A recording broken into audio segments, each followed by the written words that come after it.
Assalamu alaikum wa rahmatullahi wa barakatuh. Quran Weekly. This is your brother Omar Suleiman. Bismillah, walhamdulillah, wassalatu wassalamu ala rasulillah wa ala alihi wa sahbihi wa man wala. Alhamdulillah rabbil alameen.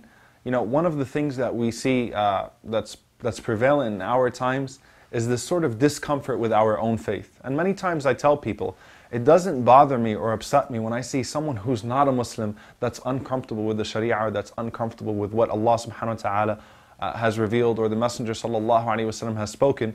But what really bothers me sometimes is whenever we as Muslims might feel sometimes that there's something wrong with our faith, that our faith is somehow inferior, that we somehow have to hide some aspects of our faith.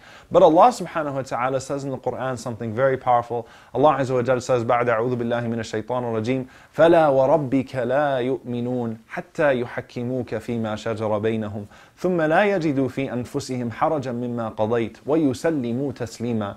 No, by your Lord. Allah is swearing to the Prophet sallallahu alaihi wasallam by the Lord of Muhammad sallallahu alaihi wasallam to show the importance of the Prophet sallallahu alaihi wasallam. For those who try to separate the Sunnah from the Quran, this is one of the most famous ayat and one of the most evident or one of the most strongest evidences, or the strongest evidences that Allah subhanahu wa ta'ala gives of the importance of the Sunnah that's used in the science of Hujjiyat al-Sunnah. But that's not really the topic.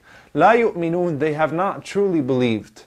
حتى يحكموك فيما شجر بينهم, until they make you, O Muhammad sallallahu alaihi wasallam, the judge of their affairs. Meaning what? When I'm having a dispute, when I'm trying to figure out, when I'm trying to arrive at the correct answer, I'm not going to go fatwa shopping. I'm not going to go on Sheikh Google and ask Sheikh Google to find me a Sheikh from China or a Sheikh from wherever, Hawaii, who's going to give me the right answer, or give me the answer that's pleasing to me. I don't go into it with a predisposed conclusion and just try to find evidence to support the opinion that I've already arrived at.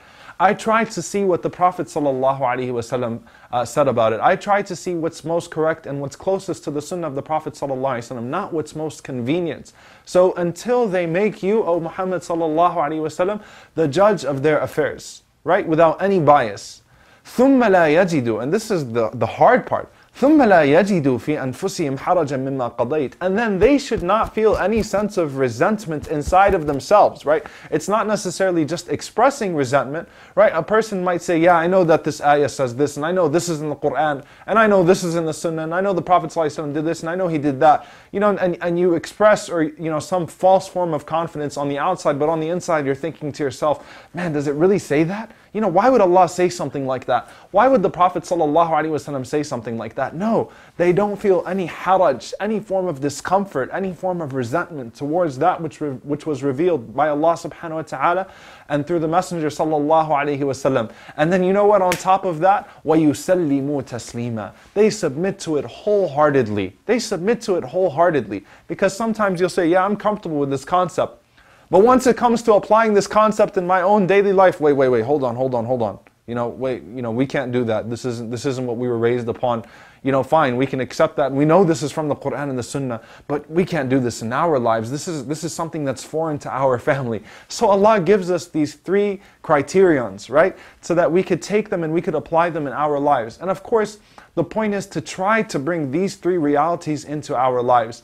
And you know what? Here's the interesting thing. The irony about this ayah is that it's revealed in which surah? In Surah An-Nisa, out of all surah, in the chapter of women, where you've got the most problematic verses, where you've got the verses that everyone, that even Muslims will try to be most apologetic over and try to change and try to alter so that it could fit their own desires, or so that it could be more compatible with what is acceptable in our society.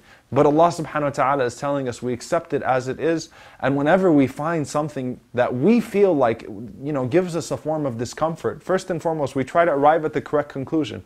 Once we find correctness, we don't try to go and sway, and we don't try to find something that's going to be more applicable, and then at the same time we don't feel discomfort on the inside. So whenever I see something in the Quran that disagrees with my logic, I'm going to accuse my own intellect before I accuse the Creator of being wrong. I'm going to say, you know what, maybe I'm wrong. This is something wrong with me. This is maybe, I'm culturally biased. Maybe something happened in my life that's not allowing me to view this with purity. May Allah forgive me and may Allah guide me to the truth, right? Sincerely trying to come to terms with that thing. And subhanAllah, one scholar, he once said something very beautiful. He said that whenever you find something in the Quran that you're uncomfortable with, argue on behalf of the Quran against yourself. Don't argue on behalf of yourself against the Quran. When you find something from Allah and His Messenger sallallahu alaihi wasallam, accuse yourself and say, you know what, I'm wrong. There is wisdom here. Even if I didn't figure it out, even if I couldn't put together the reasons, there is hikmah here. Allah knows what He's talking about, because at the end of the day, He's creator and I'm creation. I'm shaped by my senses. For God's sake, subhanAllah, think about this. We are so vulnerable in terms of our senses as human beings that we could be riding on a roller coaster, we could be riding on some 4D ride, and a cardboard box could jump out at us and we could start screaming, thinking for just a moment that this is real and that this cardboard box is actually going to harm me. Why? Because that's how our senses are.